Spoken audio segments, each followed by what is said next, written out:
नमस्कार विद्यार्थी मित्रांनो, चला शिकूया व्याकरण या चॅनलमध्ये मी आपले स्वागत करीत आहे।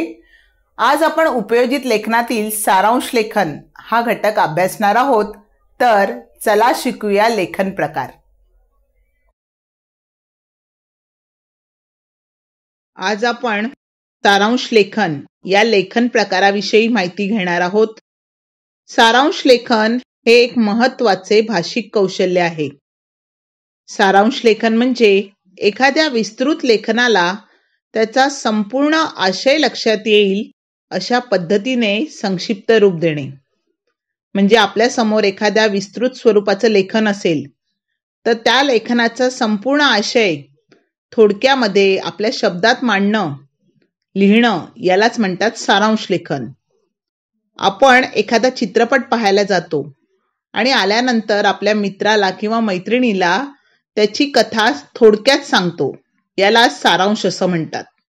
यावरून सारांश लेखन म्हणजे विस्तृत स्वरूपातील लेखन संक्षिप्त स्वरूपात मांडणं असा अर्थ होतो। सारांश लेखन ही कृती पत्रिकेत पत्रलेखनास वैकल्पिक कृती आहे। म्हणजे काय तर इयत्ता 9वी आणि 10वी यांच्या ज्या कृती पत्रिका आहे यात जो 5वा प्रश्न असतो या मध्ये पत्रलेखन किंवा सारांश लेखन या दोहोंपैकी एक करणं अपेक्षित आहे। म्हणजे सारांश लेखन ही कृती पत्रलेखनास वैकल्पिक कृती आहे।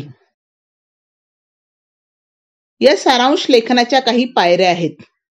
एखादं सारांश लेखन जर आपल्या समोर करण्यासाठी असेल तर अशा वेळी कोणत्या पायऱ्या लक्षात घेणं महत्त्वाचं आहे ते पाहूया। सर्वप्रथम दिलेल्या परिच्छेदाचे वाचन। दिलेल्या परिच्छेदाचे नीट वाचन करणे व त्याचा अर्थ लक्षात घेणे फार महत्त्वाचे आहे। दुसरा मुद्दा आहे परिच्छेदातील आशयाचे आकलन होणे। जेव्हा आपण परिच्छेद वाचतो, एकदा वाचून आपल्याला समजला नाही तर पुन्हा वाचायचा आणि त्यातला जो आशय आहे तो लक्षात घेण्याचा प्रयत्न करायचा। त्याचा आकलन होणे फार महत्त्वाचं आहे। तिसरा मुद्दा आहे मध्यवर्ती विचार जाणून घेणे। दिलेल्या परिच्छेदामध्ये जो काही विषय मांडला आहे त्याचा मध्यवर्ती विचार काय आहे हा सर्वप्रथम आपण जाणून घेतला पाहिजे, तरच आपल्याला सारांश लेखन करणं सोपं होईल। पुढचा मुद्दा आहे परिच्छेदातील उदाहरणे, म्हणी, वाक्प्रचार, अलंकारिक भाषा लिहू नये। म्हणजे त्या परिच्छेदामध्ये समजा काही उदाहरणं दिली असेल तो विषय समजून देण्यासाठी, किंवा म्हणी, वाक्प्रचारांचा वापर केला असेल, अलंकारिक भाषेचा वापर केला असेल तर त्याचं सारांश लेखन करताना हे सर्व आपण लिहू नये। पुढचा मुद्दा आहे समजलेला विचार स्वतःच्या शब्दात थोडक्यात मांडणे।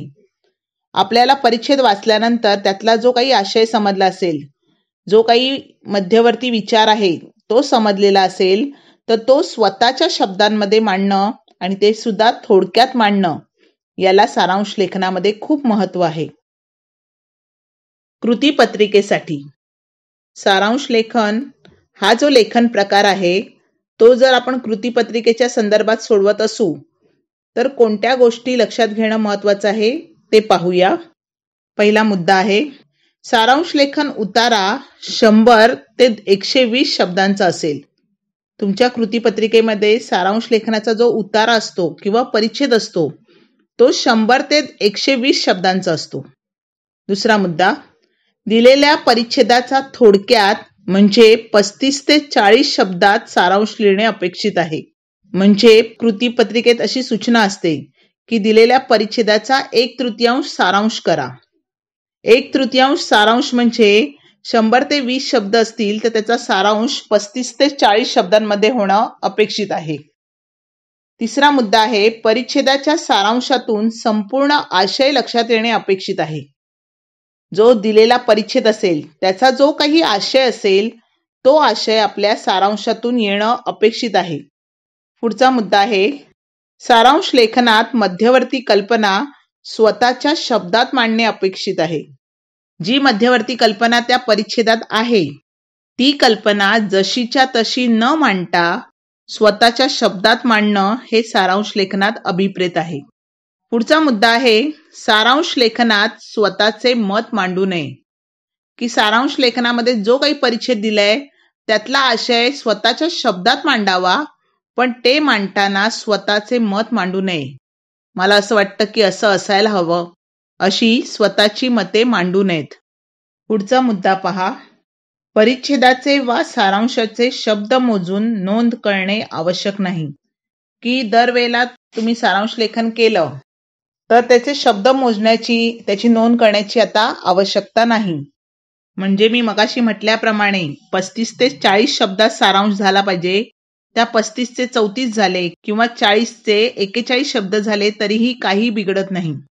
त्या शब्दांची नोंद करणं आवश्यक नाही. आता सारांश लेखनामध्ये गुणदान पद्धती कशी असते ते पाहूया. कृतीपत्रिकेत या प्रश्नाला, सारांश लेखनाला 6 गुण असतात. त्याचं विभाजन कसं आहे ते पाहूया. मोजक्या शब्दांत सारांश लेखन जर केलं असेल तर त्याला 2 गुण आहेत. दुसरा मुद्दा, परिच्छेदाचा संपूर्ण आशय अपेक्षित आहे. तुम्ही सारांश लेखन करताना त्या परिच्छेदातला जो महत्त्वाचा आशय आहे तो संपूर्ण आशय थोडक्यामध्ये सारांश लेखनात अपेक्षित आहे. त्याला 2 गुण आहेत. आणि तिसरा मुद्दा आहे स्वभाषेत मांडणी. याला 2 गुण आहेत. सारांश लेखनामध्ये परिच्छेदातली वाक्ये जशीच्या तशी लिहू नये. सारांश लेखन करताना जो आशय आहे तो आशय स्वभाषेत मांडणे, स्वतःच्या शब्दात मांडणे, यासाठी 2 गुण आहे. असे एकूण 6 गुण सारांश लेखनाला आहे. आता आपण उदाहरणादाखल एक उतारा पाहूया आणि त्याचं सारांश लेखन कसं करायचं हे पाहूया. खालील उतारा वाचून त्याचा 1/3 एवढा सारांश तुमच्या शब्दात लिहा. कोट्यवधी वर्षांपूर्वी पृथ्वी सूर्यापासून अलग झाली. ती हळूहळू थंड होत गेली. तिच्यावर जी माती निर्माण झाली तिथूनच पुढे जीव जन्माला आले. सुरुवातीला या जगात जन्माला आलेला जीव म्हणजे वनस्पतीच तर होता. त्यातून हळूहळू उत्क्रांती होत मानवाची निर्मिती झाली. जगात निर्माण झालेली ती पहिली वनस्पती हे जर एक टोक मानलं तर मनुष्य हे त्या साखळीचं दुसरं टोक आहे असं म्हणता येईल. म्हणूनच मलाही वाटतं की माणूस हा झाडासारखा आहे. ऊन, सावली, थंडी, उष्णता या सगळ्यांचा जसा झाडांवर परिणाम होतो तसाच तो माणसांवरही होतो. आसपासच्या वातावरणामुळे माणसाचा स्वभाव बदलतो. त्याचा रक्तदाब सुद्धा बदलतो. म्हणूनच मनुष्य हा देखील एक झाडच आहे. त्यामुळे झाडांशी आपलं फार पूर्वीपासूनचं कौटुंबिक नातं आहे असं मला वाटतं. पिंपळ हा पुरातन वृक्ष तर आमच्या पूर्वजांसारखाच आहे. आता हा परिच्छेद नीट वाचल्यावर तर त्यातला आशय लक्षात घ्यायचा, मध्यवर्ती विचार काय मांडला आहे हे लक्षात घ्यायचं आणि मग सारांश लेखन स्वतःच्या शब्दात करायचं. आता या परिच्छेदातना काय सांगण्याचा प्रयत्न केलाय की वनस्पतीपासून माणसापर्यंत हा जो काही प्रवास आहे उत्क्रांतीचा, हा प्रवास सारखाच आहे आणि माणूस आणि झाड यांच्यामध्ये साम्य आहे हे दर्शवण्याचा प्रयत्न या परिच्छेदात केलाय.